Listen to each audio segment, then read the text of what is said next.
Welcome to another South Beach session here with our young old friend Mina Kimes. I'm going to say something that is awkward and probably parental at the start of this that I have not told you. I don't think I have ever told you. Oh, God.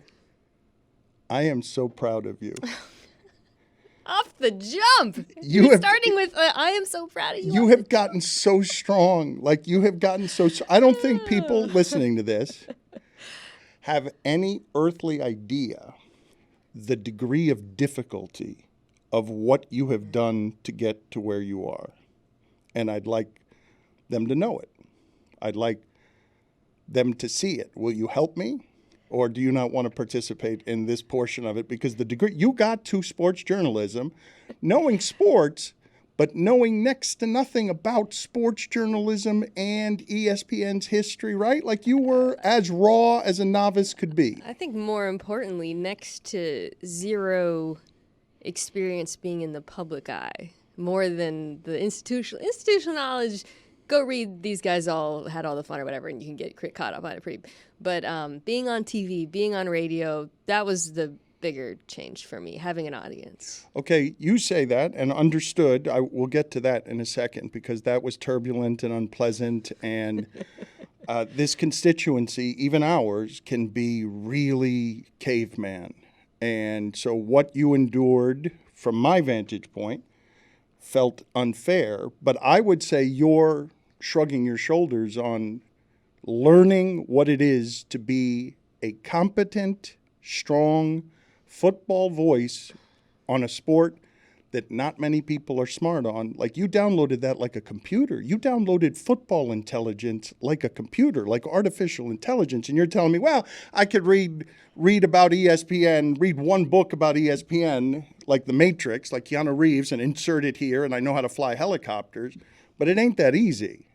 Yeah, I think feeling confident enough about the sport to have opinions about it is not easy. And that's definitely probably more so than anything related to, gender or being on TV or whatever. That's been the most difficult part of You chose the hardest sport to understand. Well, I chose the most fun sport and the most interesting sport, where there's something new to learn every day. And that's Bo texted me the other day, and because I think maybe he saw I was on NFL Live on May whatever, and we're the real dregs of the off season, and he was just like, how are you not bored out of, like, how are you happy to be talking about this? And I was like, I don't know, man. Like, I learned something new about this game every week. I try to learn. I seek out people to teach me things, and I think that's what makes it so fun and stimulating to me, is the constant learning. Okay, but again, I want to go through the terrain of degree of difficulty here, because you like the hardest things. And a few months in, I said something about quarterback play. And it wasn't even on television. You pulled me aside ever so gently and said, actually, Dan, and then cited the 10 ways that I was wrong using stats that I didn't know about. Yeah. And you did that a lot in a lot of places, that the sport is forever evolving and has a lot of learning. You are still underestimating. I want the audience to know the degree of difficulty on this. You get to ESPN knowing nothing about ESPN. I just didn't consume that much sports media growing up, just sports. And so I just didn't really have an awareness of the history of the company, the history of most of the shows. Even when I would go on shows, I hadn't really watched them. So that was that made it a little bit difficult. Because your history was as a business journalist, which seems not fun. It was really fun.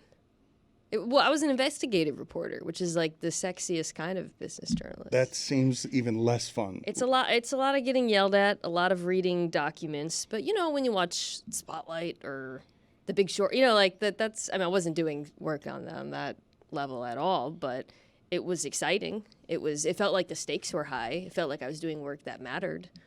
I miss that to some degree. Is that right? That aspect of it, feeling, especially when I read a really great piece of, because I still read business news all the time.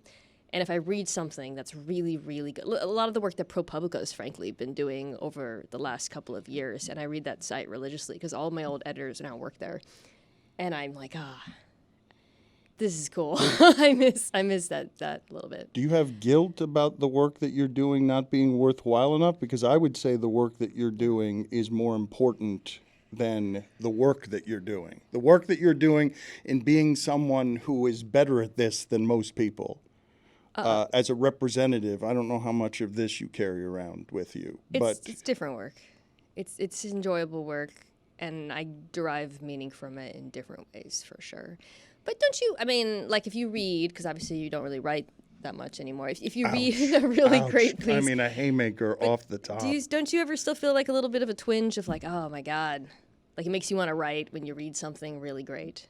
I get more. I don't write either. So I get more inspired to write when I feel something really great. Right? It's not about reading somebody's great work. That's a much healthier state of mind because what I'm suggesting is a little bit more about like competition but it's more than that for me. Like when I see a really great investigative piece, there's a little bit of the competitive, like, oh my God, what if I had stuck with this and maybe that would be me. But also like, think about the impact this is having. That's so cool, and so I do miss that. It's funny that you should say that because as I've gotten older, I have realized in a way that is pretty strong, man, competitive doesn't serve me. Don't like it. Don't see it as very valuable or virtuous the way that I used to. Now, that could be just the way you get lazy, the way you get not curious or sentient. But for me, it hasn't mean that I'm less curious. It simply just means, man, it's okay if I'm fifth place. Like, I don't need to win. I don't need to. Did that happen recently, or? Yeah, I mean, that comes with adulthood and growth, I would say, over the last 5 or 10 years, mostly, and came with success, right? Like, I felt like I'd arrived in some places where I can make my own decisions on happiness. I wouldn't say, obviously I'm not at a point where I look around and I'm like, I have no peers, but I have found similarly, as I feel more content with where I am, as I feel like when I look at the things that I'm doing on a database, I'm happy with it. I'm looking outward less, and I feel less envious or covetous or curious than I did even 4 or 5 years ago, for sure. But you have arrived. You've, I don't know, look, you don't carry yourself with a great deal of ego, but you have carved out, as far as I can tell, largely the professional life that makes you happiest. You're doing the things that you want with the power that you want, with the leverage that you want. And I don't know that there are a whole lot of people who can tell you what to do anymore. Like, I don't know about that one. Well, I mean, you have a power to, like, people know you're good at this, and you know you're good at this. I can say no more. Which is, I think I get that, maybe that. Oh, well, that's a conquering at ESPN. People don't say no at ESPN. Like, you can say no more, like they take advantage of that as an ethos. I used to really struggle with saying no to things, that's for sure. Yeah. Yeah, no, I think it's funny because I'm at a point in my career where people are constantly asking me, what do you want to do in 5 years? What do you want to do with your next contract? What do you want? What do you want? More, and then you've got people who you pay who want you to want more, and then you've got people who are interested in it. And I always feel like such a disappointment to those people because I'm always like, I'm pretty happy doing what I'm doing. I maybe can try working with this person, maybe do this project, but like, for the most part, I'm like pretty content with the work that I'm doing at the moment, and I'm worried that comes across as unambitious. But I mean, these are people who don't know you if they think that you're unambitious, like you are a worker. Well, my ambition, I've found, is really I just want to be so much better at what I'm doing.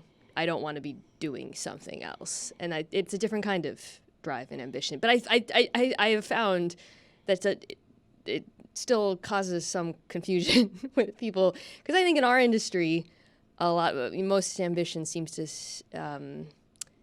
be more specific, and it tends to be more about a different platform or a different stage or a different whatever. But this is one of the reasons that I say uncomfortably that I'm proud of you, because you have, under duress, under unpleasant circumstances, you've found and derived both real strength and real confidence. And it wasn't easy to come by. Like, it was hard. You had to earn it. You had to earn it with, I say all the time what you and others taught me on Highly Questionable, and I didn't realize it until you guys were doing Highly Questionable with me, and you'd be in the makeup chair, preparing and anxious 45 minutes beforehand, and I'd stumble onto the set with mac and cheese in my beard and get things wrong, and had the comfort of getting things wrong, and you went in, novice, scared, anxious, is like, I can't get a thing wrong, because if I get a thing wrong on television, the internet is going to devour me. And I'm sitting there next to you, and I'm like getting things wrong all the time, and it's allowed. Some of that is true, obviously. It's not just a gender thing. If you're new, you're judged more harshly. I mean, I can't remember who told me this. Somebody at ESPN early in my career said, I talked to them, I was asking about kind of feedback and criticism, and they're like, at some point people just get used to you. It's true. If you're just on TV a long time, people get used to you, and the criticism to some degree subsides. So I think certainly some of it is being an outsider and looking different, and that arousing just all kinds of feelings in people, not only negative ones. But some of it also, when you're new, they're more likely to judge harshly. And that was true. But I also think, Dan, like, in retrospect, I could have gotten stuff wrong and I would have been fine. Like, I could have made more mistakes and been looser earlier in my career, and I would have been fine. I would have survived. But this is why I knew that you were going to be good at this, because I'm like, oh, wow, her standard is higher than the people judging her. Her own standard you wouldn't allow yourself to make a mistake. You were too prepared to look like a fool. I used to feel really bad when I felt like I had bad shows. You saw that sometimes, yeah. I was really hard on myself. But you were also, like, super meticulous about how it is that you were prepared to not have. Like, I wanted a loose environment. I wanted everyone to be free and easy, be your maximum self. We'll figure it out over time. But you didn't have that comfort at the beginning. You were still trying to prove something. And that's changed. Some of it is with time, obviously, and confidence and riding the bike 1,000 times. Some of it has changed with, like, a prioritization of things in my own personal life, where the stakes of the big takeaway from me, this whole thing is going to be Mina Kimes, not that ambitious, not that driven, doesn't really care anymore. No, the stakes of the things that are important to me have really changed. And the funny thing is, I find in our job, like, it's not that, my work isn't as important to me and I don't feel like I still prepare like crazy, but I don't beat myself up the same way, because it's just, other things have kind of supplanted that, I guess. Do you want to discuss what they are? Is it just growing up, adulthood, things becoming more important, realizing that this is a silly thing we do, and treating it with the utmost importance when you're growing or lacking confidence? I feel like it's too early for a tear to shed, so okay, we'll wait. No, we'll get to it. They're pushing me. They're pushing me to make this an environment where I receive more. It's why we're doing these recently with the people in the industry that I'm closest to, and I sense your discomfort with all of this praise, and I recognize it. Can I ask you, when you look back at those highly questionable days near the end, and I know you're joking about rolling in with totally, obviously that's not true, but were you happy with how you felt about doing it, I guess? What are you asking me? Are you asking me the evolution of the show over 8 years? Like, at the end, I was pretty fried for a number of different reasons that didn't have anything to do with the people I was working with. I guess I mean about, like, caring, because kind of what we're talking about is, like, the concept of, like, really caring about your work and what that means and how you care. And I did care so much, right? And I felt like it was good. I was really proud of it. I was really proud of those shows and whatnot. But I do remember that you were pretty burnt out at the end, and I always felt bad about that. I was burnt out, though, not for reasons that had anything to do with the actual doing of the show. I was hugely proud of the fact that we had gotten to a place where specifically you, me, and Pablo could get up there and do it in 25 minutes and snort laughing because we had a facility and a comfort around each other that made for entertaining television that I knew, okay, that's good. I'm done with it. It didn't hurt. Yeah. Hey, look, I can get fulfillment without something hurting. It can feel good. It doesn't have to be a process that's a little bit just labored. surviving. You're like, okay, I can survive this. It's going to be 20 minutes, and No, but it's going to be 25 minutes of laughter. Yeah. It's going to be So 25 it's not minutes just surviving. of enjoying people's company and having it be good. yeah. Like being able, I don't know if you have the feeling that with the stuff that you do, it has to hurt in order for it to be good. But I've been striving all my life to get the fulfillment of the feel good without it having to hurt. Make it easier. Have it come easier so that I don't have to suffer it the way that you must writing, the painstaking way that you have to do with writing in order to get the fulfillment. There's such a distinction between writing and doing television in that regard for me. And this is a huge part of the reason why I wanted to transition to doing television full time from writing in the first place. Was writing was literally like labor. It was like so intense. It's all you think about when you're, especially with like reported features, and you're just so worried and stressed all the time, and it's never really done. And then when it's done, you're happy for like 15 minutes, and then you're like, well, what the fuck am I going to do next? So it's this like constant cycle of like pain, and it's never easy, and the reporting of it. Whereas TV, my hope, and I think I have kind of arrived at this place, it's like it's just a job. You just show up, you shovel the takes, you get out, the day is over. And early in my TV career, I think I still almost looked at it a little bit more like I did as a writer, where it was like if I didn't have a good day, I was like just obliterated emotionally. Like if I had a bad show, I was like, well, that's never going to recover from that one. And now, you do realize that's part of what makes you good, right? Well, but I maybe, but it's kind of gone. I mean, I still care a lot, but No, but it's gone because you're confident. It's gone because of you've gotten stronger. You're working with the show that you're doing on television looks like it's huge fun. it's really fun. It's really easy, and even if it's not great, it's another day and it's over.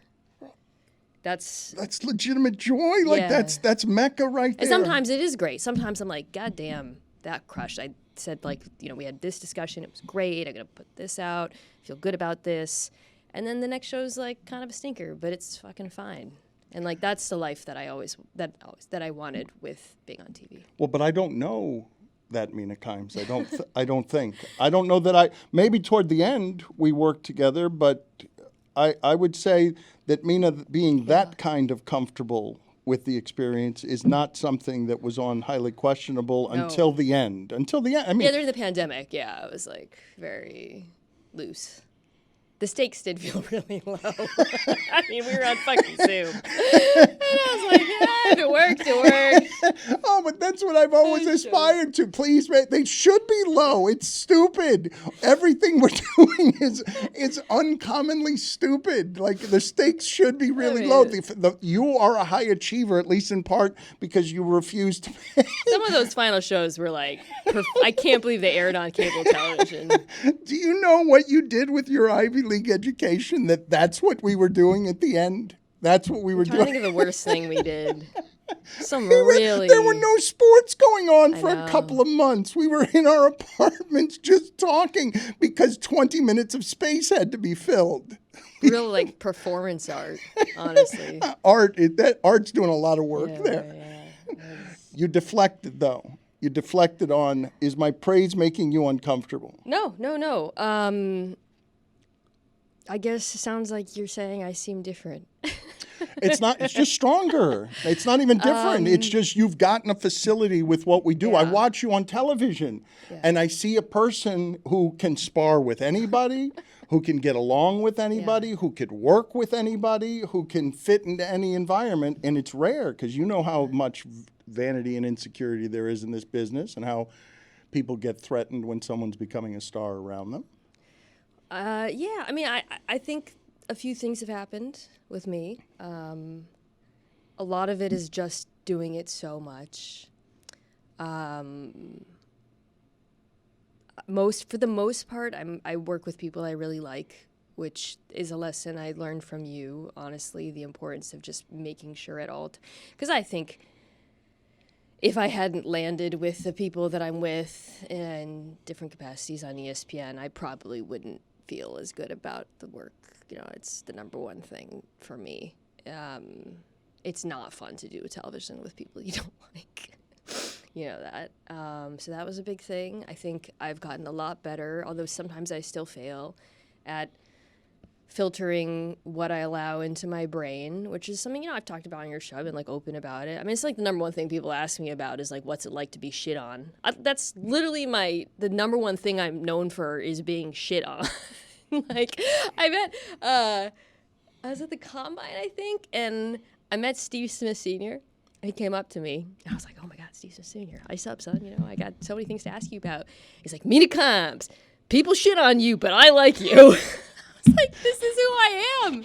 This is my identity is being shit on. But they like me, that people are against the people who are shitting on me or whatever. Yeah, and then, the last couple of years is just, I don't know, kind of like I said, a calibration of things for me. I want to explore whatever you're interested or willing to explore here as it regards, because I'm telling the people that what you did, business journalist, going to this sport, and enduring the internet and the questions and the skepticisms, that the degree of difficulty was extraordinary. I don't know what you want to or don't want to reveal about the anxieties at the beginning. At the beginning, yeah. Yeah. Used to really crush me. Yeah. The criticism and stuff. But I'm not unique in that regard. I mean, it's not even unique to women right now, though obviously it's a pretty hyper-focused thing if you're a woman, especially in our industry. But I don't know how anyone who sees the things that people say to them on the internet survives in the world today generally, if you don't allow yourself to, if you're not very deliberate about blocking it out. I have a number of blind spots, and I want to ask you some that you've seen from me, but one that you taught me about, because I had developed, if not, it's not a feigned immunity, but I had been a columnist since I was very early, and so having people yell at you about your opinion is something that I had developed sort of a shrug. You say with reps, I don't even know if it was really confidence. It's every time I write something, people are going to get mad and they're going to say horrible things to me. And so I'd been dealing with it for 20 years. But what I hadn't been dealing with and what I had not grown up with is I had not grown up with social media. I was getting letters in the mail. I was getting people maybe typing me emails, but it wasn't a constant barrage that I can interact with on my device that I was addicted to, that I could find every one out of 100 comments that were negative and be like, okay, that plays to my worst high school insecurities. I think especially earlier in your career when you're tender and you don't know if you're good and feel self-critical. And again, you were like that at some point in your career. It's just been a minute. Many minutes. It was my early 20s. It was, and I was sobbing in the Miami Herald bathroom, but it was the pressure of it. It wasn't because people were mean to me. So when you're at your most vulnerable, when you become public-facing in some way, as a columnist, opinionator, an analyst on TV or whatever, the fact, just knowing that there's people out there who hate you, maybe they hate your opinions, maybe they hate the way you look, maybe they hate your identity. It's it's such a tender time, and it's the worst possible time to see those things because you haven't built up what I feel like I have now for the most part, which is, thick skin is the wrong word, but a greater kind of, a more holistic view of it, I would say, right? So. And tools. Yeah. yeah, and that's why I was saying, like, it's everyone. I don't know how anyone who's doing anything in public now, like starting a restaurant, being a comedian, being whatever, and then what we do, it's absolutely brutal. And so, yeah, I do remember we would talk about it. You and I would talk about it because I would see something that would just break my heart. And I felt like, because we just had such different relationships with the internet, too, like me being so on it, and I don't think... But that was my blind spot, is what I'm saying. I wasn't understanding what specifically you were enduring, because I did not understand what it was like to be tender with the combination of all of these people see my lack of confidence, or all of these people see where I might be doubting myself. You just worry that they're right. That's the thing that I don't feel now. But when you're starting out, you're worried they're right? And I think, Stu would always say, I just look at the compliments, and you would say, fuck them, and I'd be like, but guys, I can't do either of those things. My brain, it doesn't work that way yet. I have this little, prehistoric pea brain in the evolutionary timeline of the taker. I'm still a fucking amoeba over here. You're T-Rex. But Stugotz, I did not have Stugotz as a mental health expert, but in this he is. Just retweet the compliment is it's better than most people have a relationship with the internet. Yeah.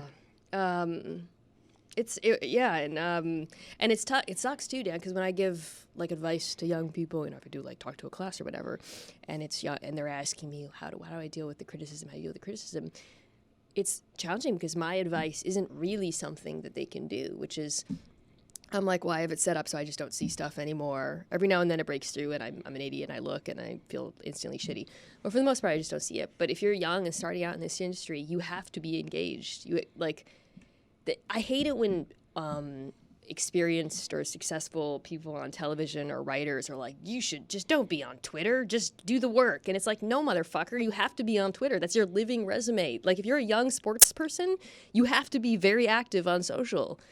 You don't have to because you're whatever. No, I still have to be because I didn't mean but I still have to be because I'll fall woefully behind. I want to throw my phone into the ocean. Yeah. I'd like to not have to keep up. I'd like to. Do you ever see stuff on the internet that makes you angry? Not stuff about you, just generally. A lot of the stuff happening in America makes me angry. I would say that that's just news. Yeah, just what is. I would say that my mental health has been challenged by my mental health, and my overall happiness has been challenged by everything that is just news these days. Yeah. It is, you have a thing in your phone that you can turn on, it's guaranteed to make you upset, or your hand. And we're addicted to it. And you're addicted to it, yeah. And, again, if you're public, you can either see people tell you that they love you and they'd like to see, more of your feet, or you can That's not happening to me. That one, you might be surprised to know, that one is not happening to me. That you know of, That I know of. I'm not frequenting you do wear flip-flops sites that you know of. Or you can see people just telling you how much you suck, right? Or that they love you. It's like, it's just a fire hose. Well, but what are you saying when you say to the audience and to me, when you say the most challenging thing was just suddenly I'm a public person? And I was not anticipating that while choosing television as a career. Didn't think that through. I just didn't know what it entailed. I never performed. Even when I was a kid, I didn't do like plays. I wanted to like write the play. I wasn't a performer. I don't know. I had to say it. Like, I never wanted that kind of attention. I never wanted attention like visually for how I looked. I never wanted my mannerisms to be subject to anything. But I liked having opinions and being paid to give opinions, and that was like very alluring to me at the beginning of when I started doing more like radio and whatever. And I just wasn't really prepared for like the public side of it all, to be honest. It's funny, like I think maybe if it was like the when was ESPN founded? 80 something. Okay. 81, so I let's say think. we're doing, ye old, highly questionable or whatever, and like if I had done television but without knowing what the world thought of it, maybe it would have been easier. Although then you probably got more feedback from people above you and stuff, so maybe that would have been a different kind of stress. But being a public figure has changed so much because of the. But what were the challenges for you? Like what? So you get, you've talked before about high school you, not being a public performer, being someone more likely to write the play than star in it. What would you say what were the first 18 months of challenges that surprised you as, again, a brilliant person who was surprised that being on television would get her attention? Well, being able to just type in your name and immediately get the feed, just see how people feel about you is fucking insane. Like, you suddenly can, it's like, rate my professor or something. I just never had that feedback loop before of like, oh, ooh, ah. I'm like, I didn't know I have a big nose and I laugh weird and I said this thing wrong. So that was new to me. I was really stressed about disappointing everybody. Like, not like people who gave me chances. Like, just like, oh, I got this opportunity. It wasn't even like, oh, if I don't do well, that's it for me. I'm going to go back to the writing lines, It was more like, well, I don't want to let this person down who invited me to do this or gave me this opportunity. That was something. And just like anxiety for the first time. I had never had anxiety in my life before being on television. Really? Dude, I walked into the SATs. It's like, I cracked my knuckles trying to make a knuckle sound. I thought that would have been great. We'll throw it in post. Make it like a lumberjack's knuckles cracking to help her out there. I wasn't nervous about school. I wasn't nervous when I played like sports as a kid, like soccer, whatever. I wasn't that great, but I just. I had social, I wasn't like, there were times in my life where I was like, I'm not cool and boys don't like whatever, but I never was like a socially anxious person. So I had never had like true anxiety and like the various physical manifestations of that until I started doing television, like 2016, 17. Like everything else in my life I could prepare for, I took the test prep, right? Like I mean, and also I didn't feel like, how do I put this? Like being on television, to be good at it, there's things you can work at and there's things that you can't work at, I think. Most of it are things you can work at, by the way. But you're going to be judged on how you look, how you laugh, stuff like that. And so I think that it was probably the first time in my life where I felt like, well, I can't make myself different and more appealing. And so that was super stressful. I was like, I can prepare, but maybe I'm not good at this. Maybe I don't have that innate quality that other people I work with seem to have where, they're just naturally charismatic or magnetic or good performers. Whereas, like the SAT is like, I just read like a bunch of books. Where does that thing come from on disappointment, though, I can't imagine you spent a great deal of time disappointing people. I'm Korean American. So that's cultural. Some of it's cultural. I mean, Korean American mom, military dad is like, the all pro disappointed parents. Like, it's quite. Although weirdly, my mom was not that hard on me as a kid. So, she wasn't. So, but I also just never really failed at school and never really saw it. So, yeah. I don't know. I hate letting people down generally. Well, who are you thinking of there? You don't have to name names, but everybody. You, Eric, for letting me on his shows. Are you kidding me? I had no idea. Anyone who gave me a shot. I had no... Mina, like that never crossed my mind. When was the first time that you were on with us? You were on with us. It was Daryl Revis, a magazine story, or was it before then? Oh, like you mean not actually coming down? Just the first time you were ever on with us in any capacity Probably to talk about one of my stories, yeah. But you don't remember which one it was. I don't right? remember, but that I had no idea what the show was, so it was just like, well, that was weird. No, I think probably the first time I came down though was when I got a sense of like what it meant, which must have been like 2017. Well, what did it mean? Forgive me because I don't know entirely what it meant. Just like, it's like, what's an analogy?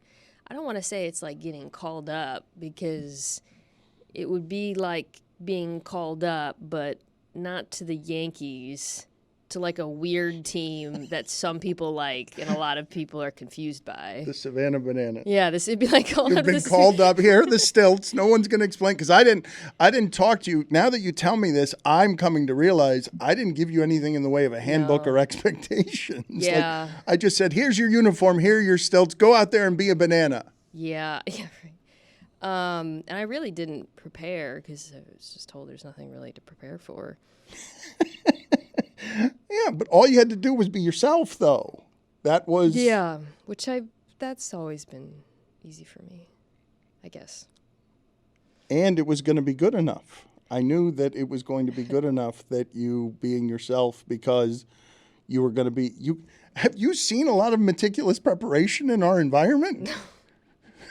Like you were more prepared than anybody was. You were 10 times more prepared than you needed to be for anything. How many notes on highly questionable? How many points and thoughts never were on the cutting room floor because they never made many. All of that preparation ends up getting discombobulated the moment my father gets you on a fake handshake and you're the fool and the butt of the joke. I hated the part where we just react to funny videos, Dan. Did you really? Because you can't prepare for it. And I don't think of myself as like a particularly funny person. No, are you kidding? Are you kidding? I think people laugh at me. With you, at you, around you. I think I'm funny to people. I mean, the short story I was telling you earlier about my shoe, that kind of shit happens to me all the time. Well, we've got to tell the people about what just happened to you. I'm going to give you the setup, the runway, what just happened to you in Miami. She's with a mover and shaker and the knobber of all hobnobs, Mike Ryan. He's getting her into Kardashian places, and then... I went to this really fancy restaurant / club. I don't even know the distinction here. And on the way to the bathroom, my heel broke. The guy said that there was a store that I could buy a new shoe. I don't know why. I get this. So I leave the place. I walk on one barefoot, one shoe through Miami. I don't find, and no, I didn't even tell my party. Don't be bored in the retelling. It's a great Eventually, story. I need you to sell the story because you're walking. You've been sent to a deli by the doorman in a prestigious foo-foo nonsense Miami shit place, and he's told you there's a shoe down there. You can buy a shoe down there. There's a store that's open. That's how he put it. I should have known the way he phrased it. So I'm walking. I don't see a store. I walk like a full block in downtown Miami. You learn a phrase. Pata sucia. Dirty foot because you're barefoot, right? Pata sucia, yes. A couple of nice, well-meaning gentlemen offered to carry me somewhere. Like Cleopatra? I don't know. It's like a very, very old man and a very, very young man both made that offer, which I feel like captures Miami pretty well. So anyways, I get to the store, and it's like a deli. I'm like, what in this? Why did this guy think I would be able to get a shoe at a deli? I think he's making an assessment on your overall style when he thinks you're someone who could buy a shoe at a deli. So I walk back. So I'm walking up. There's a doorman to get. Why would a restaurant need a doorman? I don't know. And the guy looks at me and he's like, you can't come in. You have one shoe. I'm like, yeah, I have one shoe because your bus boy or whatever, somebody told me that there'd be a shoe. So he's just looking at me. And I was like, I went in with two shoes. You saw me. And he said, now you got one. Because I'm holding the other one. And then I saw a security guard and I asked for a rubber band and I sort of jerry-rigged a shoe, which I wore for the rest of the night. Basically used a rubber band to hold my shoe together. Anyway, stuff like that always seems to happen to me. The videos, you don't think of yourself as a funny person. I would think of you as the funniest person on NFL Live. Am I wrong? I don't know. Mark Spears is pretty funny. He's very naturally charismatic, and I think it depends on your sense of humor. I don't think of myself as a funny person. Okay, so you come in here as a not funny person, and you get no prep. Thank you, I appreciate that. You get no prep, and you're thrown to the wolves immediately, and what happens? Everyone loves you. Your Q rating is spectacular off the bat. You fit in with everybody immediately. It was. I really loved it because it was just kind of a different part of my brain that I had never used before. This is something kind of I crave professionally, is just like feeling like neurons firing in new places. And I remember at that point, I'd been doing Around the Horn. I remember. So it's not like I hadn't been on TV or anything like that or whatever. And I had a radio show with Dominique and Clint Yates. But yeah, I was just like, I remember I was like, it was so surreal, just the doing of it, the interactions, the things we were talking about, the jokes. I mean, just I didn't know that like you could really just like laugh that much on air and people wouldn't mind. And so that was really exciting to me, like to do something new and different and talk about things in a different way. I remember that. You mentioned Dominique, and I've always thought you guys have a really cool and special relationship, and that he's just an extraordinary person in a number of different ways, but also the support that he was for you, I was touched by, awed by how consistently insistent he was to be support for you. Yeah, I mean, you and I were just talking about kind of, you feel that one of your blind spots was maybe not understanding the anxiety and some of the things that probably not just me, frankly, a lot of the people you brought into your world probably experienced early on. I had no idea. And oblivious to it. But Dominique was always, it's funny because he does not feel it at all. So it's not like a empathetic thing.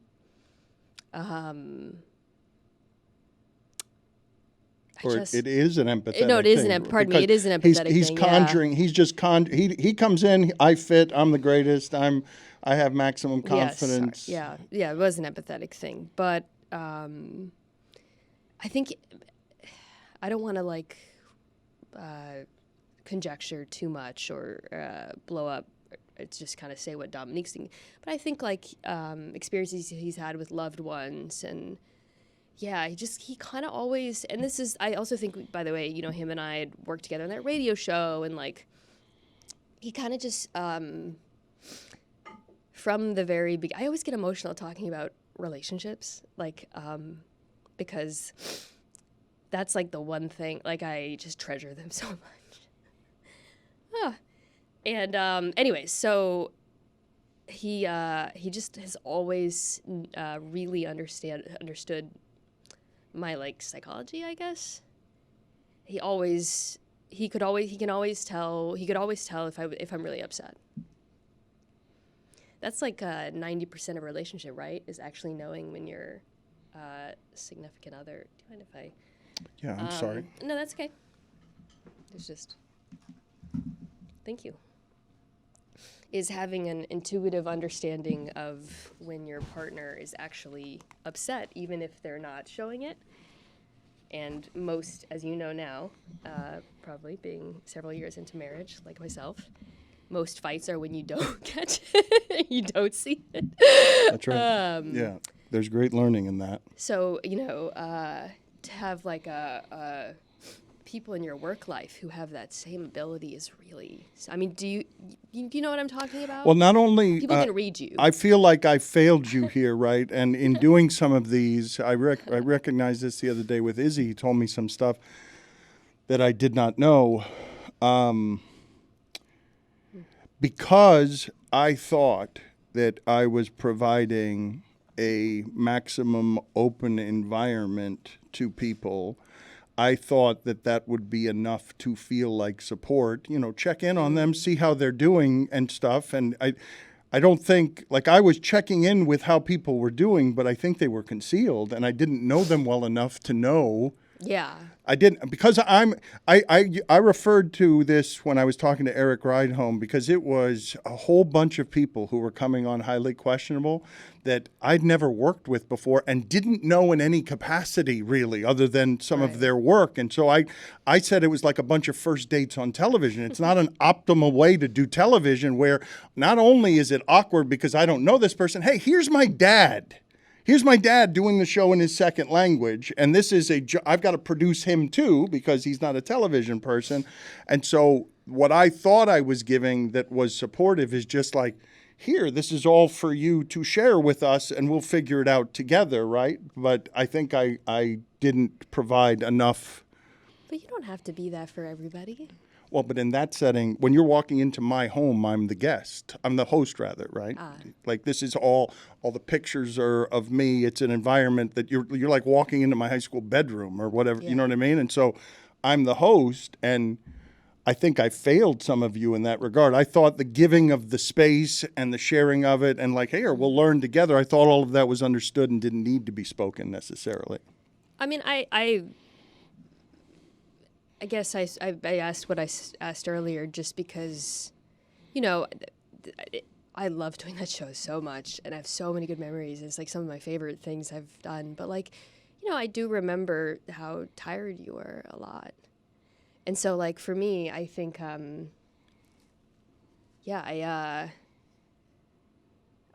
never went to that show thinking like, well, you know, it's Dan's job to make this easier for me or whatever. I thought, it's, you know, I'm going to make a good show, and I actually thought I was like always trying to make it easier for you. But you were. You all did make it easier for me. That's what that show.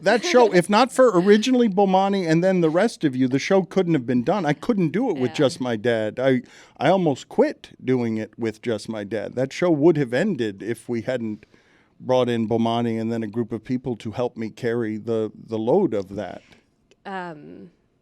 Can I say something that might make you a little bit self-conscious? Sure. I don't think there's many things, when I think back to being on TV or do I do now, more rewarding personally in my professional career than when I would watch the show. Because we don't see, people don't say, it's such an odd situation because you're sitting like you're at a bar, right? So you don't see each other all the time. And when I watched the show and I would say something and you were visually delighted. And I wouldn't feel it in the moment because you don't see it. But when I would watch it later, I would go back to the Hyatt. I used to stay at that Hyatt. And I would watch it. I think that's what it's called. If you look it up on the internet, that fucking Hyatt. I believe that's the way to look that up. Actually, you know, it was actually quite nice. Very businesslike. But I would say something and I could see there's this like way you have where your eyes are kind of like slowly lighting up as you're processing the person kind of, you know, cooking a little bit. And I don't think that's probably like one of the most deepest moments of professional pride I'll ever feel. That's great. That's touching. Thank you for and telling me that. I'm sure I'm not the only person who felt that way. I really appreciate that you feel that way. It's hard to explain to people how we did that show. So here's some of the backstory on the ridiculousness of that show. I've told some of this before here, but Eric Rydholm, Matt Kelleher, legitimate friends of mine, really create an environment behind the scenes in television that I wanted, that is the roots of what it is that we do here. And so when they wanted to do a TV show, I wasn't particularly interested in doing a TV show. It wasn't really my idea. But the way that I told them I would do it is if the audience was two.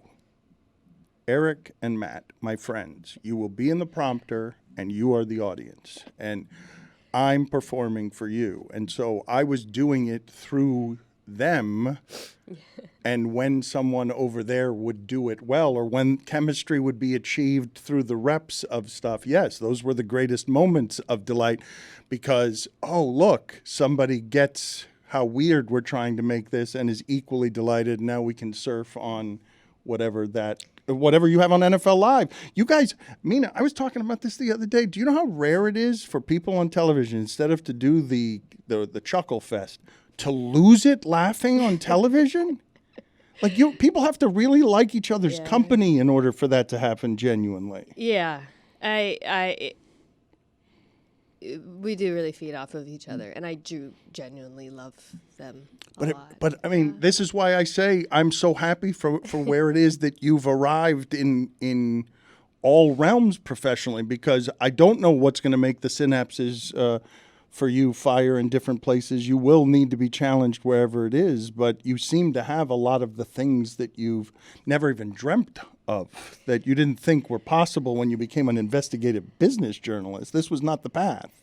Sometimes I feel like I get paid to be at grad school because right now my job is like I work with people I really like. I talk about things I'm genuinely interested in. The actual structure of the day is pleasant to me, and I have time to learn, and I'm still learning on the job a lot, and so it's hard for me to point to anything I would want to be different. When I say you made it, I don't even mean it like a finish line. I mean you physically constructed it. You made the professional life that you saw possible, that you couldn't have, like, it couldn't have, in your late 20s. Yeah. Where were you going? Where were you headed? Where was your imagination taking you in your late 20s? I, at that point, just wanted to be a really serious magazine writer forever. That would have been really lonely. I don't miss it. I don't. I miss writing. I don't miss reporting. Well, you said business investigation is fun, and I'm like, God almighty, that sounds like a jaunt through the bowels of hell. I mean, I would rather do that than be a sports writer, though. 1,000 times. I'd rather go work for public, I'd rather look into companies again than do what I was doing, which is writing about athletes. I would not want to do that again. Because? Because I got tired of being dicked around by 22-year-old football player. I mean, like, it's so hard these days to be a reporter in sports and to get to something real, and to have access is awful. It's a nightmare. And, it's really like dwindled, profile writing, features writing, and sports, obviously, but like it's a nightmare. I would think, though, that you would enjoy writing things when moved that would be more columns than necessarily profiles on people, that something has hit you, you're thinking about it a different way, you'd like to present it to the audience in a way that doesn't work on television. I was never as good a columnist as you, or like an essayist, though. Like I always liked using features to convey ideas and like kind of get but only because you didn't sculpt that skill. If you had put your will toward doing that, you would have been great at that too. I don't know, but then I read. This is why I paused on when I said the word empathy, because it just triggered something. I'd read J.R. Maringer wrote an essay in the New Yorker recently about being a ghostwriter. And okay, so one of the best writers. Well, and there's a line in there. So one of the best writers. So somebody who wrote Tender Bar. Okay, so that's what we're going to compare ourselves and open, to. Okay. I'm mangling it, but there's a line in there where he talks about. So he did a profile. He ghost wrote Prince Harry's book, and. Afterwards, the British tabloids were coming up to his house, and at the end, there's this line where he says, "Empathy is thin gruel compared with the marrow of shared experience," because he finally understood kind of what it was like to be Harry. Anyways, I read sentences like that, and I'm like, yeah, I'm good doing takes. I'm good on with first take. I can never write that. That's how I feel reading, like, because I read so much. That's probably my main hobby is reading. And when I read really, really, really great prose, I don't feel like it's something that I have in me. Let me go back for a second to cultural upbringing, military father. How did it go over when you said you wanted to do for a living both, blank, sports or business reporting?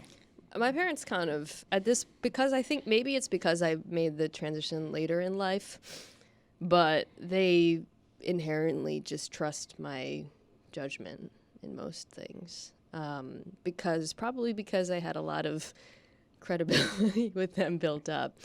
As I mentioned before, I never really had a phase where I kind of broke ranks.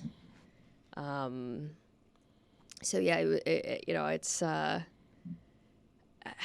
I've just been independent for a pretty long time, and so they've always been they've always been really supportive of it. You may not have been willing or ready for whatever it was to be public facing, but your mother ran right into that light and is like, "I'm here, everybody. Who wants to see the front-facing mother of Mina Kimes?" Poppy dropped that baton, and Mina Kimes picked it right up. It would have been a better show with her in the middle of it. No, he was.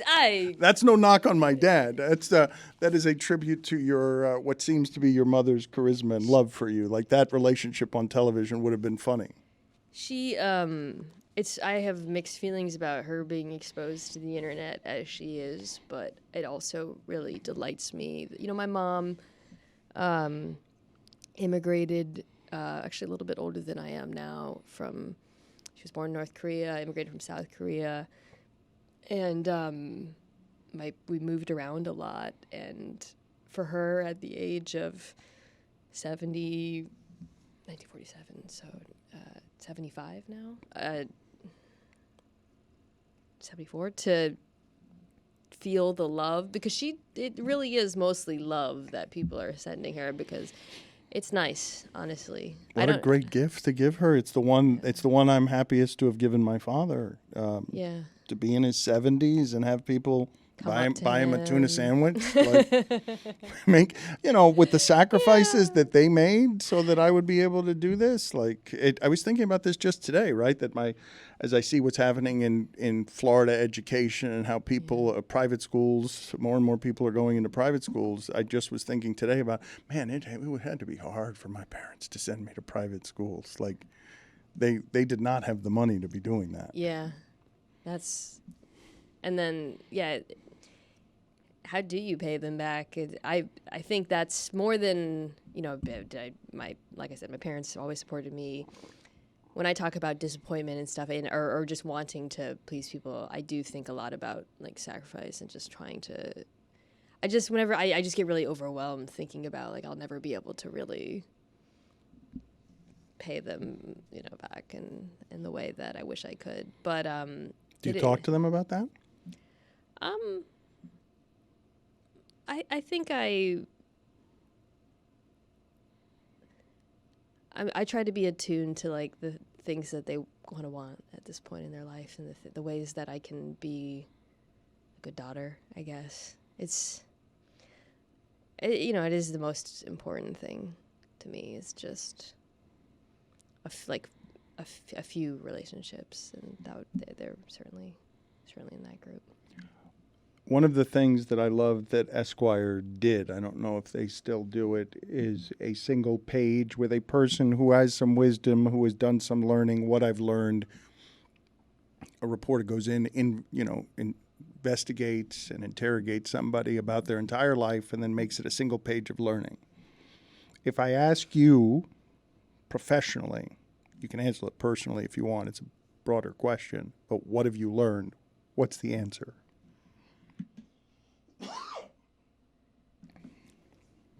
How to turn the on and off button, what you just did there.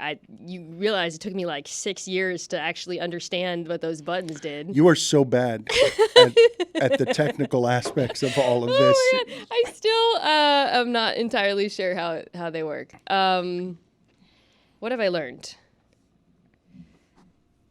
A few things. Can I say, does it have to be one thing? Or can I No. do a few things? Yeah, of course. Okay. It could be a page of things, but only one page.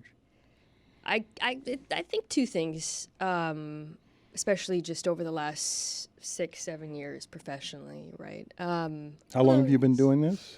This particular job at that time feels like longer. I don't know why. So I think something I've learned that took me a really long time is to really only place weight in the value of people whose hearts I know, whose minds I respect, people who I actually believe care about me, rather than not just the masses. This isn't just a PSA for muting the world on social media, but even people who seem important.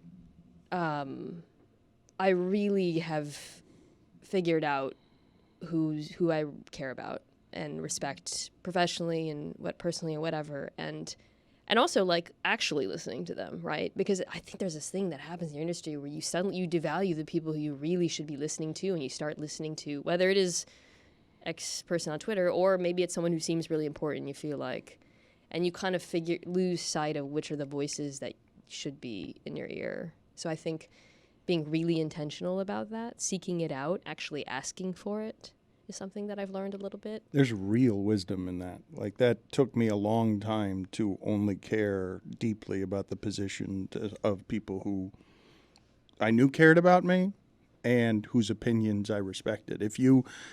There's a distillation of, you can almost put it in a cube and digest it. If that's the only thing you're consuming, it's a very healthy thing. It's a very healthy way to interact with criticism, with disagreement, with everything. And I still struggle with it. Dude, I got in like a fight with Dolphins fans on the internet last year. So I just want to be clear. I'm not on this like enlightened mountain of wisdom where I don't get dragged into the mud and get frustrated when I feel misrepresented and suddenly find myself in a 3-part thread with, Johnny Florida 69 or whatever. And it's 2 a.m. My husband's like, what the fuck are you doing? Like, that happens to me. I am far from... You're fighing with a 19-year-old. I know. And you don't know it. A 19... I still have weakness, but I know now, all right, and I, for the most part, do a better job of, and that certainly is helpful if I get dragged into whatever controversy of the week or whatever stupid stuff seems to kind of follow me around every now and then. When I talk about your degree of difficulty, Mina, when I talk about where you've arrived and why it is that I'm proud of you, you have overcome some shit that requires real strength, and you've grown on the other side of stuff that hurts, which is where a lot of growth is. And I don't know, though, if your anxiety was impacting your health. A little bit, yeah. That was part of it. But, and then the funny thing is now, like I said, like when you, I've found, as it's kind of been reprioritized for me, I feel a lot less anxious. I was talking to someone about this the other day. Who was it? Was it an athlete? It was someone who, I think it might have been an athlete. And they were asking, it was at the draft. And they were asking me if I get nervous. I was like, no. I can't remember the last time I was nervous on television. It's fucking crazy. And it was just crazy because it's live television. Like, I could tank my career with one misspoken, it would take a lot, I guess. At this point, it would. It's real confidence, though, Mina. It's real. I just don't get nervous about it anymore. I get much more nervous about other things. Can you talk about where the breakthrough was for you? Like, did you have to break in order to get through? Yeah, honestly, that was it. Yeah, I was just kind of like... taking a teeny bit of time off and, just really thinking about and just like, I guess just kind of, I felt like I feel like I really only have perspective on all this now for the first time in my forever, because, my whole life has been working towards something, and from working to college, working to whatever, towards this, and I don't really feel like I'm working towards anything professionally specific, other than just trying to be better at the thing that I'm doing, which I do care a lot about. But yeah, I would rather spend a lot more time, not more time, but like I want to, just really work towards improving my like relationships or that kind of thing. I mean, you've got life perspective, you've got balance. Sounds so woo. Well, but okay, it can sound like that. And I'm not speaking specifically of you here. I had a nervous breakdown after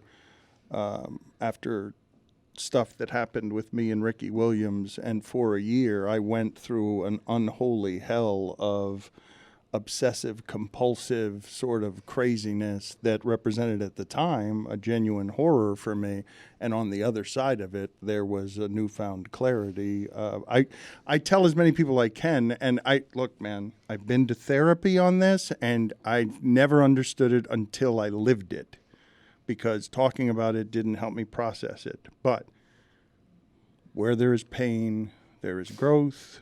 Where these things happen to you sometimes and you think they're the worst thing in the world, and then you get to the other side of it and you're like, I'm so glad that happened to me. But isn't it funny how you end up being better at your job by kind of caring about it less? Well, especially someone like you, Mina. But television in general, I think, is covered in all of these rigidities. But what I saw in you from the very beginning, almost the first time I saw you preparing for Highly Questioned, I'm like, does she not understand that we're just going to show a guy getting hit in the package by a sledgehammer? Like, does she not? I'm like, I'm going to see a guy getting hit in the balls, or is it going to be a woman almost hit by a train? And what am I going to say? I don't know. I didn't look at it beforehand. I don't know what he's going to say. It seems like a totally reasonable thing to stress out about in retrospect. God, I really don't like watching myself on that show early, or any of my TV stuff. I'm just like, oh, who is this? It's embarrassing. It's just so tightly wound. I was so uptight. But the looser that you got in terms of exhibiting your personality, the easier all of it got, right? And yeah, I just now I'm just.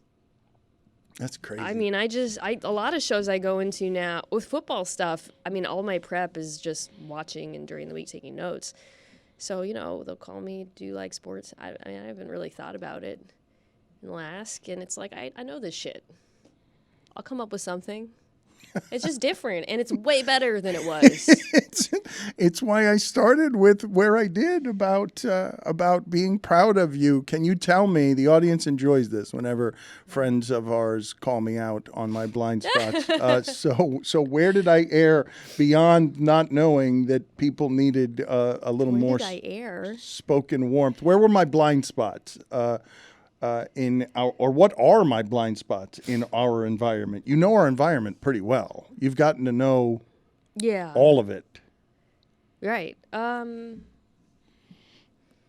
You mean like things that you like, topics or ways of wherever you want to things? take that, whatever you can correct me on where I speak about things poorly, or I'm offering you an open invite to the discomfort of not being gentle with what it is that I've been bad at, so that this doesn't become South Beach Sessions is where Dan makes his friends cry and he doesn't give up anything. Okay. I think there were times where I did feel like ask a woman with you. Yes, I do that. I do that every time there's a woman here. By way of introduction, every time we bring in a woman, I do it awkwardly. I still haven't gotten any good at it. But I think it obviously is coming from a very enlightened place of realizing that you want to talk about things that other programs don't talk about with regards to issues of race and gender and sports, where those things intersect, and the importance of having people who actually represent, minorities and women actually speak on those things. But I think, that's something I would try to avoid generally, or at least trying to cultivate the other things in those people. I don't know how much better I've gotten at it. You're one of the first that I screwed up on it with. No. Because I don't have experience working with women. This industry did not provide me that when I was coming up. Everywhere I was walking into, everywhere it was all men. I wasn't collaborating with women. I had to learn that on television. I had to learn that on ESPN. You're so good at working with women, generally. but don't have any experience with it. And you were one of the first, I think, in our environment. I guess so, yeah. Me and Sarah probably around the same time. I did her some disservices, right? Because you realized early that the place to side when you got here is with Stugotz. Yeah. Sarah sided. That's the move. That is the move. It's the move. Also, it's natural. How can you not? That is correct. But Sarah sided with me. That's not the move. No. That's not going to help Sarah. Yeah, that's bad cop, good cop, kind of picking wrong sides there for sure. Let me ask you this. Do you, like, okay, when there's a story like involving sexual assault or discrimination or women stuff, do you feel comfortable weighing in yourself? Do you feel like, like you have thought about these things a lot and you're a person who you feel like you can give like an opinion and feel good about it? I don't know that my opinion is worth very much. I think that's bullshit. Why? It means more. You think so? Fuck yeah. Because it's when not. When I get asked to talk about this stuff on TV, Sean Watson or whatever, all I want is for the men on TV to talk about. I'm happy to talk about it. It means so much to our mostly male audience, the world, to see that it's not just like and here we've got our female correspondent, Mina Kimes weighing in. Yes, I'll do Dan Snyder again for the 3,000th time and remind people that he himself was accused of sexual assault, whatever. Like you absolutely should be the person weighing in on these things. Not the only person. But and then you think about them too, and you have opinions about them, usually thought out. But what do I do beyond wrong, scold? Like, I don't feel like I have terrain to know what that feels like, to know the horrors of that I am not a qualified expert to know what it is to be a woman and exist as a woman in hostile spaces. I outsource it, at least in part, because I believe that the people that we're bringing in can speak to it more eloquently than I can. You're saying to me that you don't think that you can have column takes the way that I have column takes. And I'm saying to you, I don't feel like I can understand a woman's pain in a male world and speak to it the way a woman can. I think even just saying that is probably a good start, but I don't know. And I'll just, if you've done the reading and you've thought about it and you've listened to the experts, you've already done more than 99% of people who are talking about any of this stuff on, sports networks or whatever. So I think it's really valid. And I think, when people hear your voice, it's just taken a different way, honestly. You don't have to prostrate yourself to be part of that conversation. And do you think I've said it out, though? No, I think that, no, but I'm mostly just saying I hope you feel comfortable being like a voice on these kinds of things. That's why I asked you how you feel talking about it. But I feel like I am comfortable being a voice on it. I just don't think that my voice has the kind of weight that your voice would have on it. And I guess I disagree. One of the things that I've aspired to, and no, it's a good thing to tell me, but one of the things I've aspired to is to try and make our environment so that when we come on and bring an expert on all things, her opinion as a woman about being a woman is also respected and heard and received correctly, as opposed to so often when I get on this microphone, because I don't know when I have my blind spots about obnoxiousness, but our audience has long ago gotten tired of my sermonizing. I don't think that's my true. my moralizing about things, and so I've pulled back on that. Like, that's something we did a lot 10 years ago, but now that everybody in the country's got to take at the trough on, like, we're not even original anymore. We used to have a race board in there where we would talk. Can Dan go 3 days without talking about race? Now I'll go I'll go weeks and months without Yeah. talking about race because it's like, okay, now everybody's doing this. This isn't serving much of a purpose anymore. Yeah. All I'm saying is that I think this started because I was saying, if you have a woman in the mix, she doesn't need to be the voice on these things. I think it's perfectly okay, actually, for you to be the voice instead sometimes. It's a good. I've been learning it with Jessica. Right, there are any number of times that we go down this subject matter in this terrain, and I'm looking around. I got a bunch of dudes around here, and I got Jessica, and Jessica doesn't necessarily want to be that, and I don't want to put her in uncomfortable positions, but I also want to be able to talk about some of this stuff, and I can only do so if I feel like I have a facility with it, if I have an expertise with it, which I don't presently have. I have to talk to others and report and get that anytime that I'm going to enter those waters.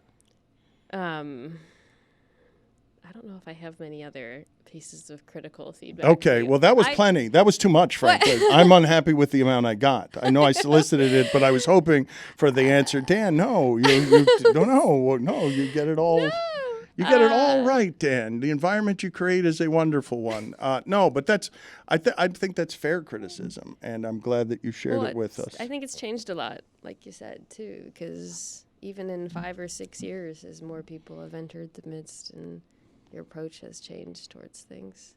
I have learned a great deal, but there is more learning yet to do. Like just recently here, I have been sort of shocked and appalled in a way that I probably shouldn't be at the sheer number of people in our own audience reacting very viscerally and very hostilely to me talking to a couple of Miami drag performers, for me talking to a trans politician from Montana. Like, the reaction has been alarming.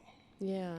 In even understanding the stats on what happens to the trans community, the reaction at simply platforming a politician fighting for the rights of a vulnerable minority, to see my audience, that's what hurts, right? Because it's like, what are you doing? Like, intellectually that the numbers tell you, we see that there's a large portions of this country that feel a certain kind of way about these things, but your audience is in a lot of ways your life's work. Like, you created and facilitated and attracted, and they're wonderful in so many ways. And so I can imagine it probably hurts more than if you see some random, politician on the internet or speaker or whatever. But I'm glad that you still want to do it. Yeah, of course. Like, there's no point in having these microphones if they're not going to. At this point, when you talk about life balance and priorities and stuff, I would find next to no worth in what we were doing if it didn't have some of that stuff in it. Like, it requires advocacy. Don't you have that feeling sometimes where I don't think I'm as outspoken as you on a lot of things, but 90% of what I talk about on TV is sports, 95%, right?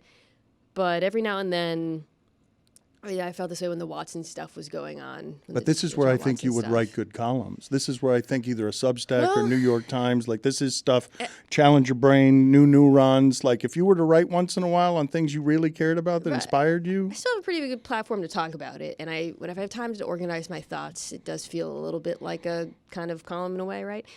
And there's this part of my brain that I can never turn off, where it's like, yeah, your life would be a lot easier today if you just said, you know what, let's just do a newser, and then I'll talk about the Steelers' offense or whatever. And there's just still this part of my brain that's like, nope, not today. You're going to do this. People are going to be mad.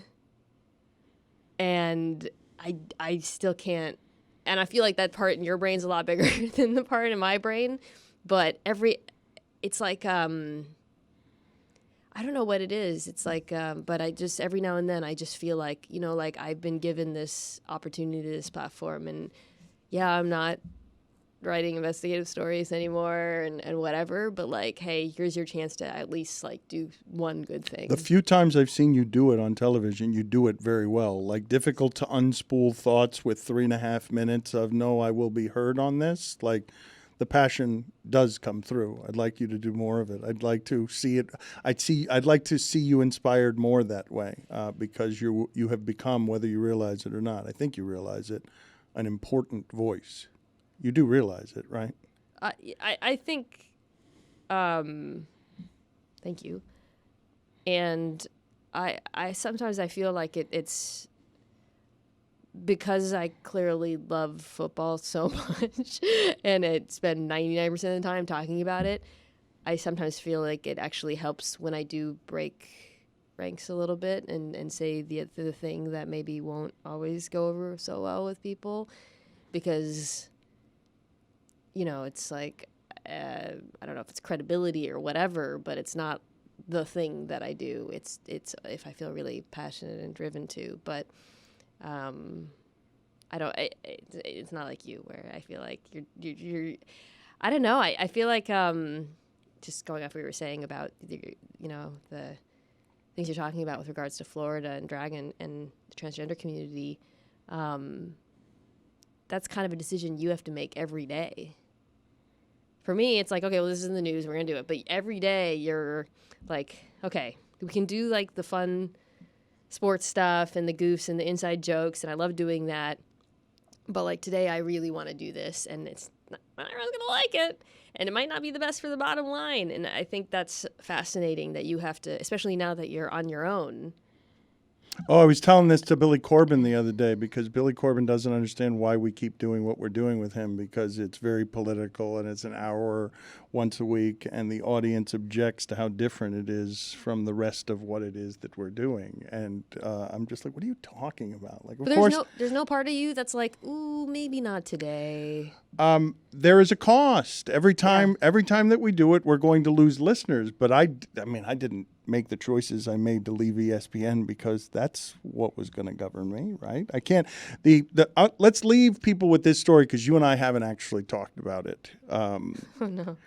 I don't know what you remember about the day that ended it all for me at ESPN. And I'm not talking about the Chris Cody day. I'm talking about, I remember the specifics of where I was with anger, seething anger about what was happening at the border and seeing children, brown children in cages. And you take it from there because all I remember is you being there and me telling you that to not be around it. I was in town guest hosting and it hadn't come up at all.